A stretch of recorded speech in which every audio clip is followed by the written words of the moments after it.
こんにちは。空気をデザインする会社エアコレクトです。エアコンの上手な使い方。温度をバンバン下げるとちょっと電気代が上がる可能性ありますよ。そんな時はサーキュレーションとかですね、扇風機もうまく使って涼しい風を届けてあげる。それも一つの方法です。もう一つは風量。自動がいいと。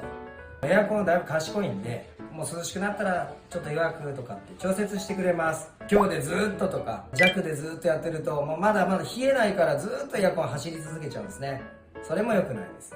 だから風量自動使ってみてください。